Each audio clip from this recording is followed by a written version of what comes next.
Olá, amigos do MLS Brasil, ouvintes do MLS Connection. Chegamos na semana da grande decisão da partida entre Toronto FC e Seattle Sounders, decidindo o título da MLS Cup, que acontece agora no próximo sábado, 10 de dezembro. Aqui você vai ficar sabendo tudo sobre esse grande jogo na nossa mesa digital com os nossos especialistas. Aqui comigo hoje, Thiago Viana, do MLS Brasil, Júnior Ribeiro, do MLS da Depressão, e Guilherme Torres, também do MLS Brasil. Eu sou o Paulo Canova, apresentando mais um MLS Connection que começa agora. Antes da gente falar da grande decisão e falar do que todos os torcedores estão esperando, nessa final inédita da MLS Cup, vamos dar um giro em algumas notícias aí que estouraram na imprensa americana nesses últimos dias. Thiago, tem algumas informações que podem ser de extrema importância para as franquias a partir da próxima temporada, não é não, Thiago?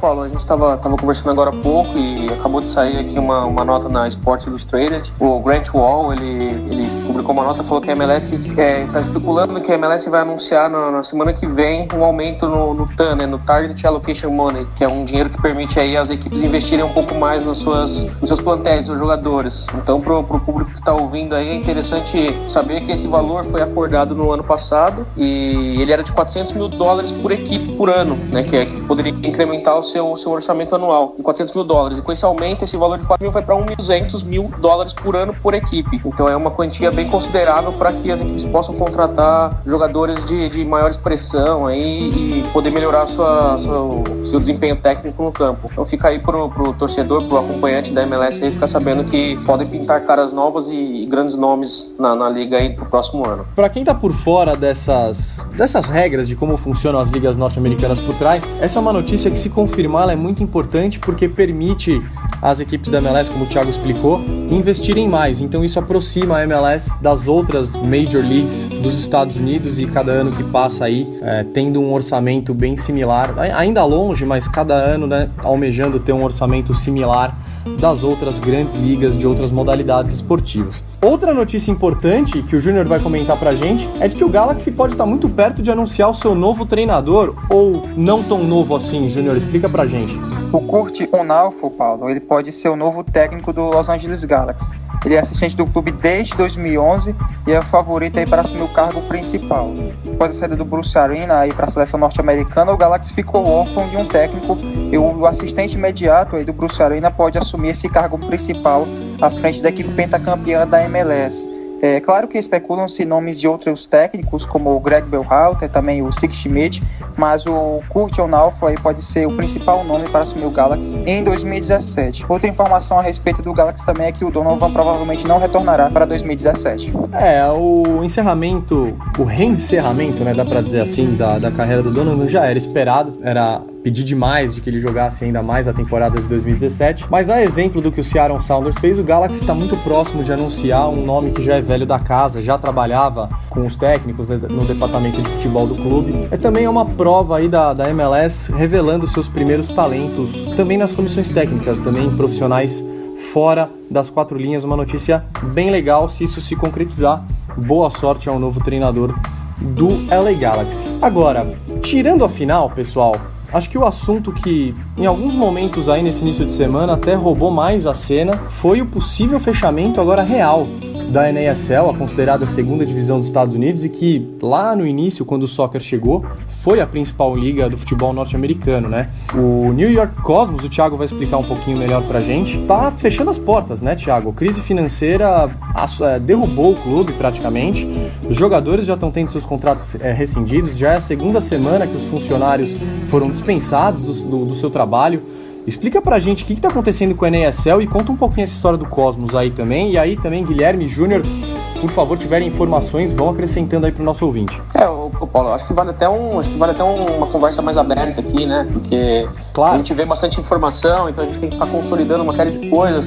Então eu busquei alguma informação, o Júnior pegou outra, o Guilherme às vezes tem outra, então acho que é legal a gente fazer um debate aí. Mas até onde eu vi, até onde a gente teve que tem contato com o pessoal por lá e a gente acompanha a imprensa americana falando, a situação do Cosmos é muito triste, né? Porque é uma das equipes mais tradicionais dos Estados Unidos, do futebol dos Estados Unidos, muito icônica, né? Grandes nomes passaram por lá e é triste a gente ver nessa situação. Inclusive tem pessoas que não acreditam nesse momento que a liga tá passando, mas infelizmente é o que tá acontecendo. Tudo que você falou foi o que realmente aconteceu, o que realmente chegou de informação pra gente. Os funcionários foram convidados a saírem de férias, né?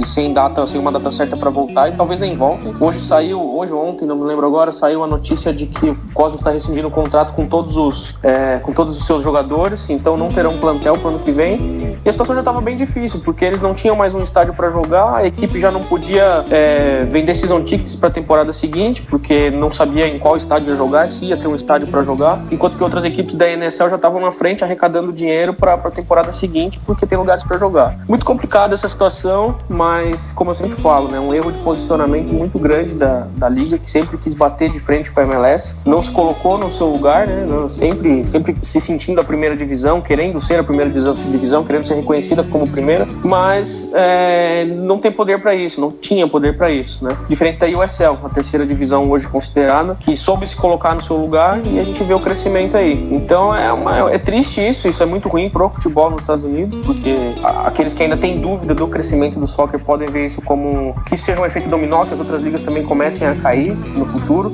não sei, mas isso é muito ruim, tanto para a NSL, quanto para suas franquias, quanto para a modalidade como um todo nos Estados Unidos e no Canadá. Thiago, acho que a situação realmente é bem ruim, né, do futebol da NSL. A gente viu algumas equipes saindo e eu acho que passa muito pela questão que você falou do posicionamento, né? A gente até recentemente leu uma matéria aqui, se não me engano, no site da 442, questionando o Miami FC, que é uma das equipes da NSL, o nível de investimento que eles estavam fazendo, que se não poderia ser muito acima do que realmente a liga pode segurar, e até que o clube pode segurar, né? É o clube que tem como um dos proprietários o Maldini, italiano, o outro proprietário é um empresário italiano, que aparentemente tem uma condição financeira bem abastada, mas havia esse questionamento de se eles não estavam indo longe demais, que isso não podia representar um problema no futuro. Eu acho que são casos recorrentes que a gente vê na NSL, da liga como um toda, querer ser maior do que ela é, né? Isso realmente levou ela a essa situação. Sobre o Cosmos, pelo que eu vi, a única alternativa para manter o futebol do Cosmos operacional seria se a franquia fosse comprada por um outro grupo de investidores que pudesse injetar mais dinheiro e manter as coisas andando, mas não é uma possibilidade que pareça estar próxima de se concretizar. E até uma informação complementar a essa coisa que você deu, a US Soccer está inclusive rediscutindo, né? A gente tem a NSL e a USL como a segunda e terceira ligas do país em importância. Eles estão fazendo reuniões recentemente e, segundo o comunicado que eles deram ontem, de 7 a 10 dias eles podem divulgar uma nova ordenação. Eles podem admitir a USL como a segunda liga e a NSL como a terceira. Então rola essa discussão também de termos da pirâmide do soccer ser reformulada em função dessa situação. Uma coisa que eu posso garantir para você e posso até falar aqui e vocês me cobrem, até o amigo ouvinte que acompanha a gente aí, ele pode até me cobrar depois. Isso vai acontecer, tá? Isso aí já é anunciado, informação de bastidores, que o USL vai ser a segunda divisão e NSL a terceira. E isso está se confirmando, cada dia que passa isso vai se confirmando, vai tomando mais força, vai confirmando, mas é uma informação que eu já tenho há algum tempo e isso vai acontecer. Só com relação à publicação da Federação dos Estados Unidos, essa questão de 7 a 10 dias é o período que os clubes que querem deixar a NSL para a USL terão que confirmar essa sua mudança. Então, por isso que a federação deu esse prazo de 7 a 10 dias. O anúncio dessa mudança, de que a USL seria a D2 e a NSL seria a D3, já seria ontem. Ontem à noite, aquela publicação da federação já seria sobre isso. Mas como alguns times ainda estão fazendo toda a burocracia para mudar de liga, então eles resolveram dar mais esse prazo de até 10 dias para acontecer essa mudança. Agora a gente tem que ir por partes, explicar o porquê de cada coisa. Com relação ao New York Cosmos, se o amigo ouvinte não está acreditando, entre no Twitter do Cosmos. Não é ativado desde o dia 25 de novembro. Ou seja, os funcionários já estão meio que de folgas forçadas e vai haver uma demissão em massa em breve. Como eu já venho falando no Twitter, eu já tenho essa teoria há muito tempo. Infelizmente, os fãs da Major League Soccer são um pouco utópicos. Não só da MLS, mas também do futebol dos Estados Unidos em si. Principalmente aqueles que não moram, não vivem e não sabem o contexto do esporte lá. Os fãs brasileiros em si têm uma visão muito mais aquela visão mais por cima do futebol norte-americano. Então eles acham que as ligas vão poder viver em harmonia, que pode ter rebaixamento e acesso sem nenhum problema, que vão para Libertadores. Na verdade, não é bem assim. Você tem 3 empresas que são concorrentes e disputam mercados. O Orlando City, lá na Flórida, disputa um pouquinho de espaço com o Miami FC. Em breve, o time do Beckham vai disputar em espaço com esse mesmo time do Maldini. No meio de tudo isso, tem os Strikers. No meio de tudo isso, tem o Tampa Bay Roads. São equipes de ligas diferentes, de empresas diferentes que disputam o mesmo mercado. Lá a coisa é muito mais diferente do que aqui no Brasil. Lá eles disputam realmente como empresas. Lá uma quer tirar o outro. Lá eles realmente têm que disputar espaço no mercado onde o futebol não é a principal estrela esportiva, não é o principal esporte do país. Então, realmente, nos últimos anos, o Cosmos teve 30 milhões de prejuízo. E o Cosmos é o grande porta-bandeira da North American Soccer League. Se o Cosmos falir, o North American Soccer League praticamente já está com o pé na cova. Então, é realmente muito complicada essa situação. Inclusive, atualmente, o Cosmos, hoje, só tem 4 equipes. O Edmonton, a North American Soccer League só tem 4 times. O Edmonton, o Cosmos, os Strikers e o Rayo KC. O Rayo KC praticamente já fechou as portas. Os Strikers estão realmente dificuldades financeiras, inclusive hoje lançaram um comunicado informando aos seus torcedores, aos seus parceiros, agradecendo pela paciência. E é interessante, né? Isso é complicado. Em 2017, os Strikers vão completar 40 anos. 40 anos, o aniversário não vai saber se vai ter liga para jogar. Então a situação dos Strikers realmente está muito difícil. Sobre o Edmonton, tá naquela coisa, não sabe se vai para a USL, se fica na North American Soccer League, o Cosmos praticamente vai fechar as portas. Jacksonville, Indy Eleven, Miami FC, São Francisco Deltas, Porto Rico, o próprio Carolina Hawks, que agora é North Carolina FC, que provavelmente vão disputar a USL, e o próprio Tampa Bay, quanto o North Carolina, já querem disputar a MLS em breve, talvez naquela lista de expansão de 2020. Então o pessoal está começando a se movimentar. No momento que eu estava já do barco, ali já dava indícios que a North American Soccer League estava com o pé na cova para fechar as portas. Então realmente a situação está complicada e, basicamente resumindo tudo isso, é só o Cosmos anunciar oficialmente que está fechando as portas para a North American Soccer League também ir junto, ou seja, falta um tweet oficial para a liga acabar. Eu quero só tirar uma dúvida com vocês, que isso realmente eu não sei. Só para complementar essa dificuldade que a liga está passando, para vocês terem uma ideia, o Strikers, eu tive conhecimento do Strikers, foi fazer um amistoso fora dos Estados Unidos, né? E uma pessoa que estava junto com a delegação do Strikers me contou que tinham jogadores que o clube não tinha dinheiro para pagar a passagem de alguns jogadores. Então, assim, a situação é muito complicada. Tinha amistoso internacional marcado e alguns jogadores não tinham como pagar a sua passagem, porque o clube não tinha dinheiro. Uma coisa que eu quero saber, e agora de verdade mesmo, até porque eu não vi nenhuma informação relacionada a isso, eu tenho zero ideias de se isso seria possível ou não, mas era possível para o Cosmos ir para a USL, como fizeram outras equipes, como o Ottawa Fury também, eu colocaria nessa lista do Júnior aí o Ottawa, acho que foi um dos clubes mais, dentro e fora de campo, um dos mais capacitados da NSL e fez muito bem de sair logo no início. Existe a possibilidade do Cosmos? Existe essa possibilidade difícil ainda? Não, né, gente? Não, sabe por quê, Paulo? Porque o Cosmos está devendo os jogadores, não vai pagar o mês de dezembro e está devendo funcionários. Ou seja, ele não tem staff, não tem diretoria, não tem relações públicas, não tem departamento de futebol e não tem jogadores pagos para disputar uma temporada 2017. A questão do Cosmos, além do estádio, além de tudo que cerca o clube, além da dívida de 30 milhões, é que ele não tem dinheiro para a manutenção do clube atualmente. 2017 é uma incógnita. O Cosmos pode não fechar, mas pode passar um 2017 sabático. Por quê? Porque não tem dinheiro para pagar seus funcionários e nem tem dinheiro para pagar o restante dos jogadores. Aqueles que tinham um contrato para serem estendidos para 2017, eles foram rescindidos porque o clube não tem condições de pagar o salário desses caras. Então, por isso que não tem condições de disputar a USL. Muita gente está falando isso. Sabe por que não vai para a USL? Por que ninguém ajuda o Cosmos? Porque ninguém quer se arriscar, ninguém quer bancar um clube que está realmente numa situação muito precária. E por isso que o Cosmos não vai para a USL, porque não tem dinheiro para bancar nem o seu staff, nem o departamento de futebol, nem jogadores. Isso só aconteceria se chegasse um grupo investidor muito forte, pagasse essas dívidas, claro, e resolvesse de alguma forma colocar o Cosmos na USL. Inclusive o clube tá buscando investidores ainda, né, Thiago? Sim, segue buscando investidores, mas não tem ninguém interessado. Uma coisa que eu li essa semana, que eu achei até interessante, foi um rumor do empresário do Carlos Slim, o mexicano, que ele talvez compraria o Cosmos para investir no futebol nos Estados Unidos. Mas foi um rumor de sites que a gente acompanha, que a gente busca informação, nada muito sério. Eu não acredito muito que vai chegar agora um grupo de uma hora para outra e vai colocar dinheiro no Cosmos a ponto do Cosmos conseguir ir para campo em 2017. Isso aí é meio utópico. Talvez para 2018, 2019, mas infelizmente muito triste essa situação do Cosmos. Só pra gente fechar esse assunto, uma última pergunta antes da gente falar de MLS Cup. que eu acho que esse é um assunto importante mesmo. Se por acaso a NASL não fechar as portas para 2017 e realmente for confirmada como terceira liga, o que vocês acham que vai ser o cenário da NASL em 2017, sendo que vai ter já a natural concorrência da MLS e uma USL que arrisco dizer que em alguns momentos do ano vai estar tão legal que ela vai estar competindo pau a pau com a MLS em emoção, em competitividade, em atratividade. O que vai ser dessa NASL como terceiro escalão em 2017 para vocês? Eu não vejo muito futuro na NSL, principalmente com os diretores que comandam a liga hoje. Pro amigo o amigo ouvinte aí ter uma noção, o pessoal da liga, da NSL, eles fazem uma lavagem cerebral nos investidores, nos novos franqueados. Então, quando tem aquelas reuniões do board de diretores para fazer a apresentação da liga, eles mostram um cenário para os caras absurdo, coisas que não existem. Por isso que as equipes acabam comprando essas franquias.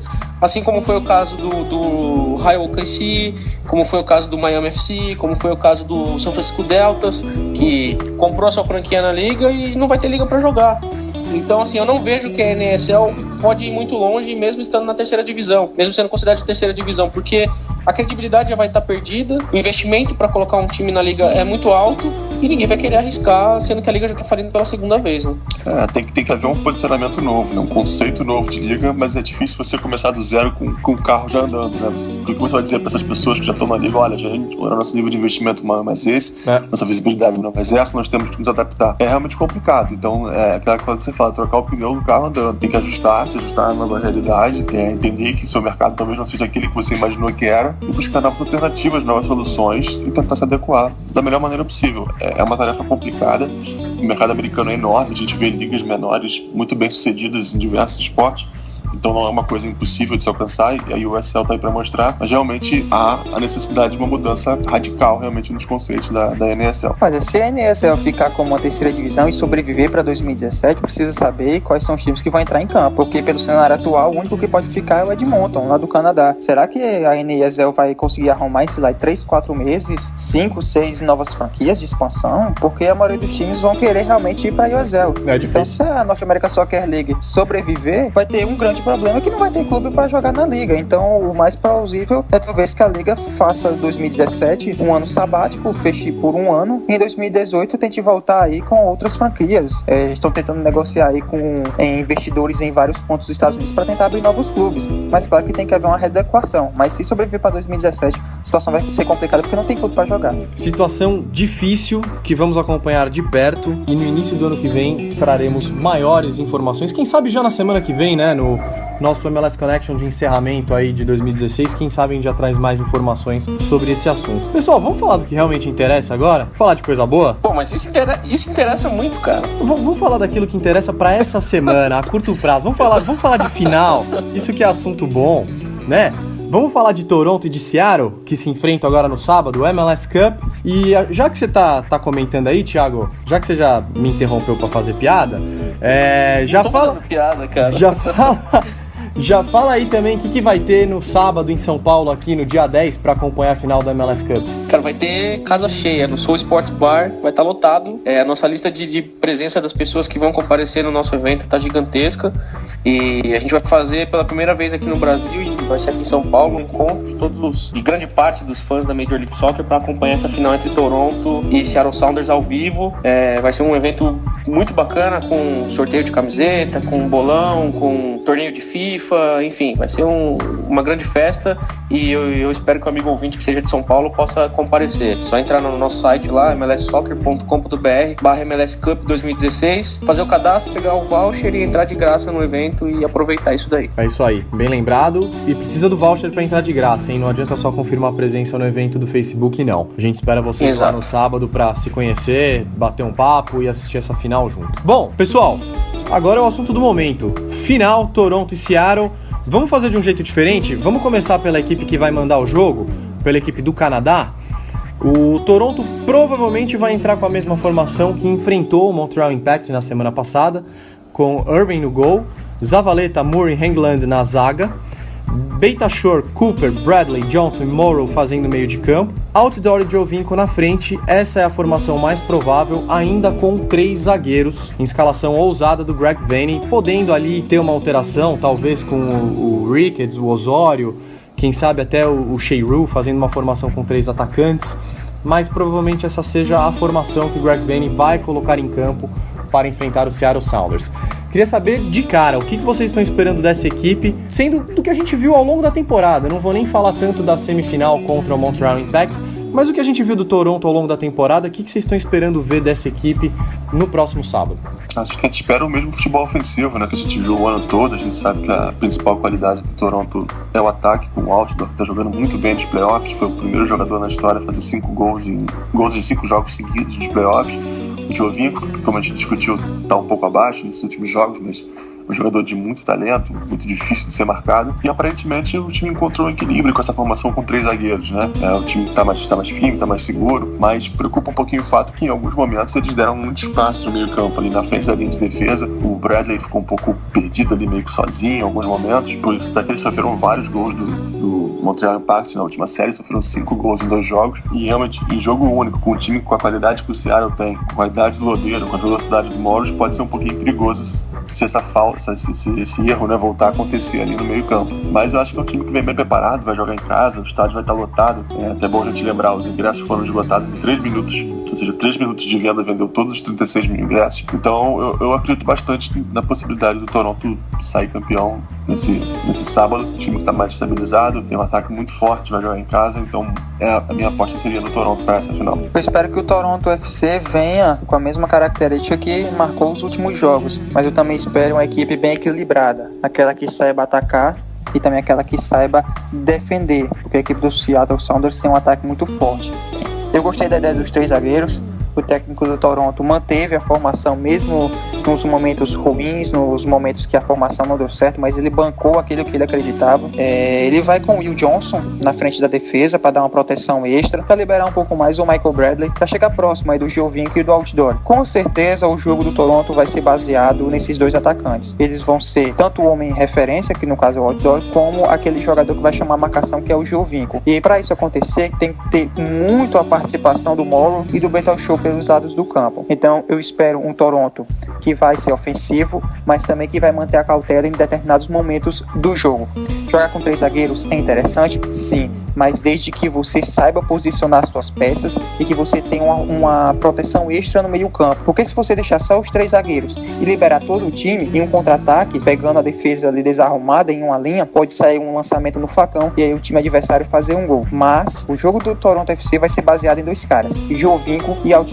E na defesa teremos o Will Johnson aí fazendo meio que uma cobertura para esses 3 zagueiros. Ô Júnior, Isso. Antes do Thiago falar, fazer uma pergunta pro Júnior, que a gente faz tempo que não pergunta pra ele. Com essa formação do Toronto, corremos o risco de ver um Bumba Meu Boi ou não? Se chegar no final do jogo, o Seattle vencendo por 1-0 e o Toronto precisando realmente buscar a vitória, com certeza vai atrás, aí eu acho que ele vai colocar o Ricketts lá na frente, vai colocar o Haglund como um terceiro centroavante, vai adiantar o Morrow como ponta direita, o Beitashour como ponta esquerda, vai colocar o Bradley para jogar de camisa 10, acho que vai ficar só o Irving e o Will Johnson lá atrás. E sim, teremos um Bumba Meu Boi.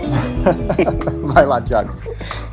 Só pra completar falando desse aspecto tático com 3 zagueiros, o Toronto ele não pode cometer aquele erro que ele cometeu no primeiro jogo, se eu não me engano, contra o Montreal Impact, onde a zaga estava perdida e o Montreal Impact aproveitou. Como o Júnior falou, o Sounders tem um ataque muito forte com o seu trio, com Lodeiro, Morris e Valdez. Então, se o Toronto cometer aqueles mesmos erros, não vai ter perdão. Eu acho que vai ser muito ruim pro Toronto. Agora, falando de 3 zagueiros, eu estava assistindo no final de semana Manchester City e Chelsea, não sei se vocês acompanharam. Seria um jogo muito interessante pro Greg Vanney assistir, porque o Conte técnico do Chelsea, tá usando uma formação com 3 zagueiros já há um tempo. É verdade. Onde ele traz, onde quando ele se defende com uma linha de 5, que é muito interessante. E os 2 que voltam para compor, por incrível que pareça, são os 2 alas que jogam muito abertos, que é o Moses e o Hazard. Então eu acho que o Greg Vanney poderia se inspirar um pouco nisso daí, dar uma olhada nesse esquema tático que o Conte utiliza para poder tentar aplicar isso no Toronto. Claro que as peças não têm a mesma qualidade que esses jogadores, mas eu acho que é uma formação muito interessante que esses caras voltam para compor a defesa e fica muito difícil, porque ele trabalha com uma linha de 5 e uma linha de 4 com um só isolado na frente, na hora que está se defendendo. Então pode ser uma alternativa aí pro Toronto, se o Greg Vanney um dia for escutar isso daqui e entender o que a gente tá falando, que ele adote esse sistema, porque é bem interessante. Você tava falando aí do jogo da Europa, eu lembrei, não sei porque eu lembrei disso, mas eu vou falar. Tinha uma época que o Barcelona jogava com o Puyol na lateral, vocês lembram disso? E aí quando a equipe atacava, ficava num 3-5-2, liberava o Daniel Alves e o Abidal, era Abidal o lateral, não era? Na lateral esquerda, liberava os laterais. Sim, acho que sim. E aí pra defender, quando o time perdia a posse de bola, recuava e defendia num 4-4-2. Era bem interessante de ver. Assim, essas variações táticas são bem interessantes. E o Conte tá fazendo um trabalho muito legal. É muito interessante ver esse Chelsea dele jogando. Quando vocês estiverem assistindo, dê uma reparada. É bem interessante de ver mesmo. Bem lembrado. Agora, Guilherme, essa formação com 3 zagueiros, no contra-ataque tem quem defenda que é seguro, porque você tá mais protegido e tal, mas pelo que a gente tá esperando, o Seattle Sounders vai ser uma equipe que vai preencher muito mais o meio de campo do que o Toronto, né? O que você acha que o Toronto precisa fazer para ganhar espaço e não acontecer isso que o Thiago comentou, de se desesperar em uma situação de perigo como aconteceu com o Montreal na partida de ida, por exemplo? Eu acho que a chave para um esquema de 3 zagueiros, como eles vêm jogando, especialmente contra um time que só tem um jogador que joga mais enfiado no ataque, né, que é o Valdez, o Morris tem jogado bem mais pelo lado, o goleiro recua muito para buscar a bola, é você aproximar as linhas, né? Você não pode ter realmente a linha de defesa lá atrás, a linha de meio campo muito à frente. Esse espaço vazio entre os jogadores de meio campo e os zagueiros é o espaço que o goleiro quer jogar, é o espaço que o Jordan Morris quer aproveitar. Então a gente tem que jogar com um time bem compacto, realmente ajustar o meio campo, inclusive os 2 alas, o Keita Shuri e o Morrow, para ocupar bem aqueles espaços, porque por terem 3 zagueiros e o Ceará vai ter 5 jogadores no meio campo, considerando o Morris que ele complemente o meio campo ali pelo lado, a tendência é que o Ceará ganhe o meio campo. Então eles têm que jogar bem próximos ali para dificultar pelo menos a criação de jogadas, fechar os espaços e não deixar tão exposto quanto deixou contra o Montreal, tá? Até porque com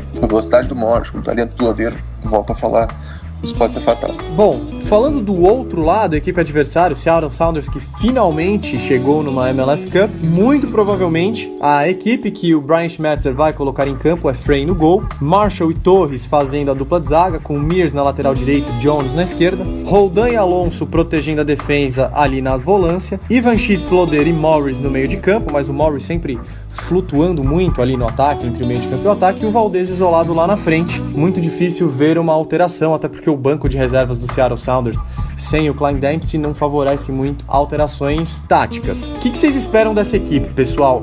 Como eu falei antes, agora que eu perguntei pro Guilherme, eu acho que vai ser uma equipe que vai preencher muito o meio de campo. Vocês acham que vai ter um poderio ofensivo para essa partida, tá? Em específico, tão poderoso como foi também nessa reta final de campeonato, incisiva pra frente, com aquela marcação avançada, ou sabendo que vai enfrentar uma equipe que também tem um poder de ataque forte e vai segurar um pouco mais? Primeiro de tudo, é muito legal pra gente que acompanha a liga ver o Sounders na final, né? Não aqui declarando torcida pelo Sounders, mas... Sem clubismo. Mas vocês sabem que eu não torço pro Sounders, tá? Eu gosto, tenho um carinho muito grande pela franquia, pela história do time, pela história da franquia. Mas é justamente por isso que é legal de ver o Sounders na final, né? Foi uma equipe que sempre lutou, sempre chegou nos playoffs, mas nunca chegou numa final. E agora eu acho que o Sounders foi muito forte, a campanha que fizeram foi muito legal, foi muito forte. A gente falou nas outras edições do programa sobre isso daí. Eu acho que isso deu uma força muito, muito grande pro elenco. Não querendo desanimar os torcedores do Toronto, mas eu acho que o Sounders veio para essa final para levar, porque sabe-se lá quando eles vão chegar de novo, né? Mas falando do time em si, do jogo em si, eu acho que sim, eles vão vão atuar da forma que estão atuando, de forma muito ofensiva, aquela marcação alta, e se o Toronto realmente deixar aqueles espaços no meio que deixou pro Impact, vai ser mortal. Grande questão aí da equipe do Seattle Sounders será o Oswaldo Alonso. O cubano vai ter que fazer o jogo da sua vida para segurar o Giovinco. Se o Alonso conseguir brecar o Giovinco, se ele não tomar um cartão amarelo assim de cara logo no primeiro tempo, será meio caminho andado para o Seattle Sounders, porque você freia o principal jogador adversário, o cara que vai chamar as atenções, que vai tentar criar jogadas, que vai chamar a responsabilidade, vai dar alternativas aos companheiros, aquele que vai ter uma ofensividade a mais. Então, o ponto-chave para o Seattle Sounders brecar o Toronto FC é o Alonso segurar o Giovinco da melhor forma possível.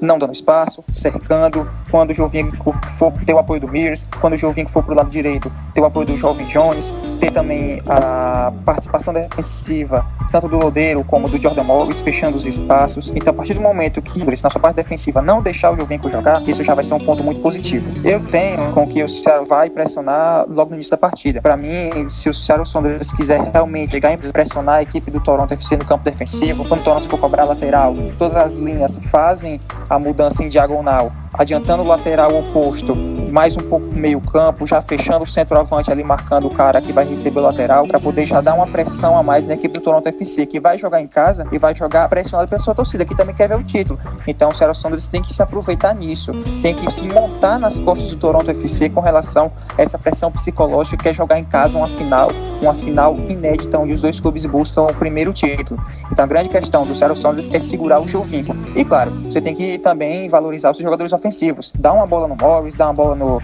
Nicolas Lodeiro, trabalha com esses jogadores, não fica penso para um lado, não faz o Morris ficar muito próximo da área junto ao Nelson Aildo Valdez, coloca ele mesmo do lado do campo. Se ele tiver que cortar pro meio, corta, se não vai para a linha de fundo mesmo. Tenta também trabalhar muitas jogadas aéreas diante da equipe do Toronto FC. Vai que os três zagueiros batem cabeça, a bola sobra lá na frente pro centroavante, o Valdez é oportunista, bota a bola pra rede. Então tem que saber defender, tem que saber segurar o Giovinco, segurar o Outdoor, mas também você tem que passar confiança pros seus atacantes e deixar eles jogarem. Manda os caras trocarem passes, coloca o Roldan pra fazer meio que um elo de ligação, manda o Alonso fazer o jogo da vida dele, um box to box, marca o Giovinco atrás, chega na frente com muita força. Então essa é a parte tática que o Seattle Sounders tem que fazer nessa partida. Tem que todo mundo ser muito voluntarioso, tanto na defesa como no ataque, para poder segurar a equipe do Toronto FC. Eu concordo com o Júnior em relação a essa questão da marcação do Giovinco, né? Eu acho que o Seattle tem um poder de fogo muito grande no ataque, a tendência é que ele tem espaços contra o Toronto. A gente viu o Toronto dar espaços seguidos jogos, então a tendência é que isso aconteça novamente nessa final. Então o ataque do Seattle deve estar bem resolvido em relação a isso. A questão é realmente parar o Giovinco. Eu acho que o Alonso realmente tem essa responsabilidade, é um jogador experiente, capitão do time, está há bastante tempo na franquia, é um jogador muito identificado, muito forte fisicamente, que se esforça, fecha os espaços no meio campo, vai ter essa missão ingrata de marcar aquele que a gente considera o melhor jogador da MLS, né, que é o Giovinco, porque o Austin vai estar brigando lá dentro da área com o Torres, brigando com o Martin, vai ser uma briga ali de gigantes realmente. Então, se conseguir anular o Giovinco, você anula uma boa parte do poder ofensivo do Toronto, apesar do Toronto ter feito vários gols e nenhum deles nessa série semifinal. Mas pensando em um jogo, eu acho que a chave do jogo que realmente está aí, pro Seattle, defender bem o Giovinco, porque o ataque eu acho que vai encontrar um espaço para fazer pelo menos um gol. Falando de talento individual, a gente teve um exemplo agora do jogo Brasil-Argentina, onde o Tite colocou o Fernandinho para marcar só o Messi, ficar em cima do Messi, e a gente viu que a Argentina não fez nada. Então, certo, claro, né, dadas as devidas proporções, se você parar o jogador que faz a engrenagem rodar, que nesse caso é o Giovinco, com a marcação individual do Alonso nesse caso, você tem grandes chances de ganhar o jogo. Então talvez esse seja um bom exemplo pro Seattle seguir aí, né? Coloca uma marcação individual, coloca o Alonso como sombra do Giovinco, que não deixa o cérebro do time jogar. Que foi isso que o Tite fez com o Fernandinho, por hora Renato Augusto, que grudava no Messi, mas a gente percebeu ali claramente uma marcação individual, o Messi não jogou e o Brasil fez 3-0 na Argentina. Outro ponto principal também para a equipe do Seattle Sounders é não deixar o Bradley sozinho. Algum dos jogadores ofensivos vai ter que fazer essa função de atrapalhar a vida do Bradley. O Bradley não pode receber essa bola de costas para marcação, girar, dar um passe no lateral, dar um lançamento longo, trabalhar essa bola no meio campo. Ou o Ivan Schitz, ou o Jordan Morris, ou o Lodeiro, ou até mesmo o Valdez. Tem que colar junto do camisa 4 do Toronto e não deixar ele trocar passes com facilidade. Porque a partir do momento que o criador de jogadas do Toronto, que é o Bradley, ele não conseguir fazer essa função, aí vai ter que começar a dar chutão. E dando chutão, tanto o Marshall como o Torres vão ter a tranquilidade de rebater essa bola e iniciar a jogada com seus volantes. Então, além de segurar o Giovinco, alguém vai ter que atrapalhar a vida do Bradley. A gente sabe que, taticamente, o Seattle Sounders tem mais a oferecer, mas talvez a questão da defesa... Individualmente, o Toronto é mais forte. É isso que eu queria dizer. No coletivo, o Seattle Sounders ele supera, mas no individual, o Toronto ele é mais forte. E acho que essa questão da defesa, se o Greg Vanney saber trabalhar ela bem, como ele trabalhou o jogo de volta da semifinal, o Seattle Sounders vai ter muito problema para enfrentar essa defesa do Toronto. Acho que de qualquer forma vai ser um jogo extremamente interessante da gente acompanhar. Acho que vai ser, como você comentou bem no último programa, Júnior, uma final para daqui 20 anos a gente lembrar. Vai ser uma final diferente, em todos os aspectos. A minha expectativa ela é alta, eu tô mantendo ela alta. Se for uma final como a do ano passado, que vai começar com o goleiro entregando a paçoca, eu vou ficar muito decepcionado. Mas eu acho que a torcida do Toronto vai fazer uma festa memorável e que vai ser uma partida intensa, de muito ataque, de muita oportunidade, de defesa sólida, espero que seja nesse quesito. E que acho que a gente vai ter um grande jogo, pessoal. Qual que é a expectativa de vocês pra gente finalizar isso? Acho que a expectativa melhor possível, né, Paulo? Duas equipes muito fortes, que estão chegando pela primeira vez numa MLS Cup. O Seattle cheio de história, o Toronto chegando no seu melhor momento na MLS Cup. Eu acho que não tem como estar com a expectativa baixa. Primeira final que a gente vai acompanhar ao vivo, ao lado de vários outros torcedores, outros fãs da liga. Então, não sei do Guilherme, do Júlio, mas a minha expectativa é das melhores possíveis. Eu acho que essa MLS Cup entra pra história e vira a chave da liga. Aumenta o patamar de uma vez por todas da Major League Soccer. Eu concordo, Thiago. Acho que tecnicamente são dois times muito fortes, dois times que jogam pro ataque. A tendência é de ter muitos gols nesse jogo, com jogadores muito talentosos individualmente e equipes bem montadas. Acho que realmente mostra um pouquinho, né? A gente falou alguns programas aqui sobre aquela questão da mudança de perfil do jogador designado da liga, vai deixar de ser o Gerrard, o Lampard, o próprio Kaká, vai passar a ser o Lodeiro, vai passar a ser o Giovinco, o Piatti, o Giovanni dos Santos, e dois times liderados por caras com esse perfil de jogadores que estão ali nos 28, 29 anos, de um conceito muito mais sustentável em médio e longo prazo. Você ter caras desse nível destacando nas suas equipes. Legal. Só uma coisa aí também pra gente deixar registrado aqui. É bom falar pros torcedores, pros fãs da Major League Soccer e que vão acompanhar essa MLS Cup, que o Sounders é papai do Toronto, né? Foram 11 jogos entre as franquias, 7 vitórias do Sounders, 12 do Toronto e 2 empates. Então, muito provável aí que o Sounders vence se a gente for levar pela estatística, é muito provável que o Sounders vence. E eu acho que também, Thiago, a gente pode levar muito em consideração isso que você falou um tempo atrás, agora mesmo aqui no programa, de que toda a história do Seattle Sounders, né, ele é uma equipe construída para ser campeã, né? Ele é um clube que foi feito para, desde a temporada de estreia, desde 2009, conquistando os títulos da Copa, chegando em todos os playoffs. Ele é um clube que foi feito para ser um clube grande, para ser um clube campeão, para ser um clube de chegada, de final. Eu acho que é difícil também não levar isso em consideração, né? Os jogadores devem estar vivendo uma atmosfera um tanto quanto diferente da do Toronto. Claro, os dois estão tendo que lidar com aquele fator novidade de final, mas acho que o Toronto ele tá mais cascudo para isso, né? O Seattle, perdão. Sim, o Seattle ele tá mais cascudo, ele tá mais acostumado a decisões, mais acostumado a sempre chegar. Então, assim, eu acho que a motivação do Seattle, tanto pela sua história quanto pelo momento que vive, é muito maior.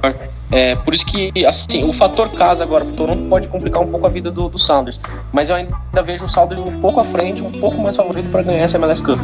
Pois é, o futebol é feito de histórias, Paulo. Você geralmente tem contado apenas a história do clube vencedor, mas nós temos que lembrar que temos personagens interessantes dos dois lados. Do lado do Seattle Sounders, nós temos 3 jogadores da equipe original: o Alonso, o Evans e o Scott. Inclusive, o Scott vai se aposentar após essa partida.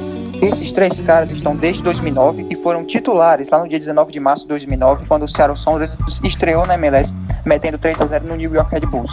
Já do outro lado, na parte vermelha desse jogo, nós temos jogadores que não se firmaram na Europa, que tiveram a oportunidade, mas não se firmaram. Primeiro, o Giovinco, que era a grande esperança do futebol italiano nos últimos anos, mas não disse aqui, veio principalmente na Juventus. Nós temos o Bradley, que era a grande esperança dos americanos a ser um top star, aí, um super astro do futebol, principalmente na Roma, mas acabou também retornando à Major League Soccer. Então nós temos jogadores que estão desde 2009 no clube, e temos jogadores que estão chegando na Major League Soccer para recuperarem suas carreiras. Então são vários personagens de várias histórias e que vão em busca de um mesmo objetivo, que é o título da Major League Soccer. Teremos 90 minutos e, quem sabe, até penalidades. Então há vários temperos, várias coisas envolvidas no mesmo bolo, e é isso que faz essa MLS Cup 2016 ser tão interessante, ser tão atrativa, não só para aquele cara que é fã da Major League Soccer, mas para aquele cara que está começando a chegar agora, aquele cara que acompanha o Seattle Sounders por conta do Seahawks, aquele cara que acompanha o Toronto FC por conta do Blue Jays. Então é um momento muito interessante que a liga passa, e 2 clubes de expansão. O Toronto pagou 10 milhões em 2005, o Seattle pagou 30 milhões em 2007. São clubes recentes, claro que o Seattle Sounders já tinha uma história grande antes, o Toronto não. O Toronto foi criado para a Major League Soccer, mas prova que equipes novas, equipes recentes na MLS podem chegar com tudo e tomar espaço das equipes que já estavam há muito tempo. Ô, Júnior, só pra corrigir aí, 2007 o Toronto, 2009 o Seattle, né? mas o Seattle Sounders já tinha pagado antes. O Seattle Sounders entrou em 2009, mas ele pagou a taxa de expansão em 2007. O Toronto foi quem pagou em 2005. Sim, pagou a taxa de franquia, sim, beleza. Mas começou a jogar efetivamente em 2007 e 2009. Isso. É isso, tá, beleza. Só pro amigo ouvinte não se confundir. Se situar, todos os pingos nos is colocados. Agora a gente fica na ansiedade de acompanhar esse jogo. Para quem é de São Paulo, a gente espera vocês lá no Soul Sports Bar e busque mais informações nas nossas páginas. E claro, você ficou aqui com toda a opinião dos nossos especialistas. E aguardamos a grande final de sábado, e na semana que vem voltaremos com comentários completos de tudo que aconteceu nesta final. Antes da gente se despedir, conteúdos que você encontra só no mlssoccer.com.br, o maior portal da América Latina a falar sobre o soccer totalmente em português. Tá chegando zagueiro no Atlanta United, finalmente. O capitão do Columbus Crew, Michael Parkhurst, pode chegar na equipe e deve ser o novo reforço da nova franquia. O Minnesota United também iniciará obras no seu novo estádio já na semana que vem. E também lá você encontra 5 motivos para não perder a MLS Cup, porque o outdoor é a esperança do Toronto FC na grande final, e o cascudo Sounders joga mais uma importante partida na sua história. Todas essas histórias, artigos, matérias que você encontra no nosso site. Meus amigos, muito obrigado pela participação de vocês. Eu vou dar boa noite para cada um, dando oportunidade para vocês fazerem um comentário final sobre a partida ou sobre qualquer novidade aí do mundo da bola. Guilherme, você primeiro, até a semana que vem, empolgado para saber o resultado do jogo, e vamos nos falando aí com o ouvinte, e depois do jogo, só comentário bom, espero. Com certeza, Paulo. O final de semana é muito importante para a MLS, mas fica a dica também para o fã do futebol nos Estados Unidos acompanhar a janela de transferências, que algumas coisas já estão começando a pipocar. Hoje a gente teve 2 confirmações de 2 saídas, né? O Pedro Morales, o chileno, está saindo do Vancouver, e o Burrito Martínez, o argentino, está indo embora do Real Salt Lake, pediu para ter o contrato rescindido. E semana que vem a gente vai ter várias outras novidades. Tem a janela de transferências de 3 horas no domingo, logo após a MLS Cup. Os clubes já podem se movimentar. Tem o draft de expansão na terça, depois começa o período para negociar com os free agents, né, com os agentes livres, o waiver draft, o entry draft. Então na próxima semana a gente já deve ter os elencos da próxima temporada começando a ganhar a cara. E você pode acompanhar tudo isso no nosso site, lá no MLS Soccer, tem a parte da central do mercado, que é atualizada diariamente com todas as transferências que vão acontecendo. Então, um bom jogo a todos para nós no sábado e até a próxima semana. Thiago, aquele grande abraço, e você eu vejo no próximo sábado, né? Estaremos lá no bar. Com toda certeza, Paulo, estaremos lá no bar com mais de 60 pessoas que já estão na nossa lista aí, que participaram também dessa MLS com a gente. Expectativa alta, tanto pelo evento quanto pelo jogo. Espero que tenhamos um bom jogo e boas vitórias para contar na semana que vem. Um abraço aí, Júnior, Guilherme, e até a próxima. Júnior Ribeiro, meu amigo, obrigado mais uma vez pela contribuição, pela sua participação, e acredito que você também ansiosíssimo para a partida de sábado. Eu espero um grande jogo, né? Primeiramente que as áreas estejam devidamente marcadas, que não tenham errado nada. Vamos torcer para isso, porque eu não quero passar aquela vergonha mais uma vez, todo mundo descendo a linha na Major League Soccer também no Montreal. Mas é claro, a gente espera um grande jogo, que o Toronto jogue tudo que demonstrou nessa temporada, que o Jovinko jogue a partida da vida dele, que o Lodeiro jogue a partida da vida dele, que todos estejam 100% psicologicamente, fisicamente, futebolisticamente, tecnicamente, que seja uma festa tremenda nas arquibancadas, que tenha vibração, que tenha coração, que tenha raça dentro de campo. Se o cachorro entrar no gramado, melhor ainda, ótimo, aí coroa a grande decisão da MLS, mas claro que eu espero um grande jogo, um jogo de altíssima qualidade. Acima de tudo, acho que todo fã da MLS espera um jogo de altíssima qualidade, um jogo que mude o parâmetro para a próxima temporada, e assim espero. E claro, um abraço fraterno aí em todos que vão comparecer no evento aí da MLS Brasil. Deixo aqui, claro, o meu desejo de que seja uma ótima festa, e claro, que vença a melhor equipe entre Toronto e, claro, Seattle Sounders, 2 equipes que, pelo que fizeram na temporada, merecem muito estar na grande decisão da Major League Soccer. Concordo com você, por essa final inédita, acho que já coroamos essa temporada de 2016 da MLS. Ao amigo ouvinte, muito obrigado pela audiência. A você que é de São Paulo e nos encontrará no sábado, seja muito bem-vindo. Mal posso esperar também para conhecer todos e assistir essa grande partida ao lado de fãs da MLS, assim como nós, que estamos aqui diariamente buscando todas as informações para vocês. Muito obrigado pela audiência, meus amigos, muito obrigado pela participação, e na semana que vem a gente volta com tudo do melhor e de inesperado, quem sabe, teremos pênaltis, prorrogação. Semana que vem a gente conversa sobre tudo isso e um pouco mais. Eu sou Paulo Canova, um abraço a todos. Fui!